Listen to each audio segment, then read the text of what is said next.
छियूं यानी छींक। छींक सबको आता है, लेकिन छींक का रहस्य बिड़रे कोई जान पाता है। तो आइए समझते हैं छींक का रहस्य। दाहिनी छींक धन को नासे, बाईं छींक सदा सुख प्रकाशे। ऊंची छींक महाशुभकारी, नीची छींक महाभयकारी।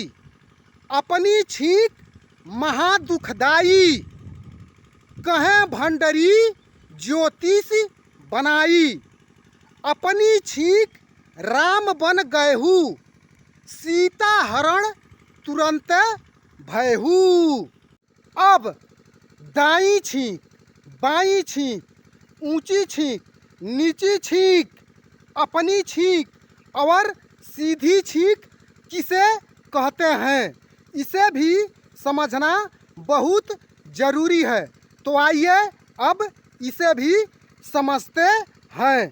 तो जब छींक आते वक्त आपका चेहरा दाईं तरफ मुड़ जाए तब छींक आए तो उसे दाईं छींक कहते हैं।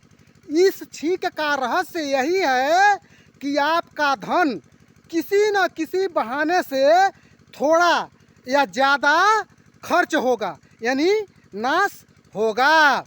इसी तरह से जब छींक आते वक्त आपका चेहरा बाएं तरफ मुड़ जाए तब छींक आए तो उसे बाईं छींक कहते हैं। इस छींक का रहस्य यही है कि अब आपको सुख मिलने वाला है।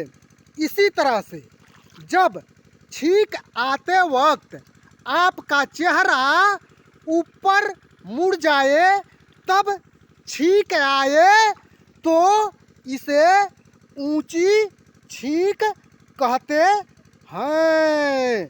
इस छींक का रहस्य यही है कि आपके द्वारा कोई न कोई शुभ कार्य संपन्न होने वाला है।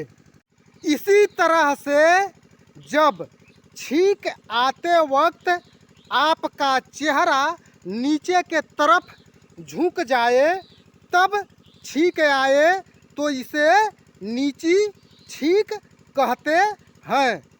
यह छींक बहुत भयकारी होती है, यानी इस छींक का रहस्य यही है कि आपके शरीर में चिंता, शोक और रोग लग सकती है। इसी तरह से जब छींक आते वक्त आपका चेहरा न दायां न बायां न ऊपर न नीचे किसी ओर बिना मुड़े जब छींक आती है, यानी कहने का मतलब आपका चेहरा सीधा रहकर जब छींक आती है तो इसे अपनी छींक अथवा सीधी छींक कहते हैं। यह छींक बहुत दुखदाई होती है, कभी कभी खुलकर आती है तो कभी कभी अंदर ही रह जाती है। यह छींक का रहस्य यही है कि आपको पहले पहले बहुत मुसीबत झेलना पड़ेगा, उसके बाद ही आपको सुख मिलेगा। इसी छींक के कारण रामचंद्र का वनवास हुआ था और सीता जी का हरण हुआ था। यह सब जानकारी कवि भंडरी जी ने ज्योतिषी शास्त्र से छांट करके अपना कहावत बना करके रख दिए हैं।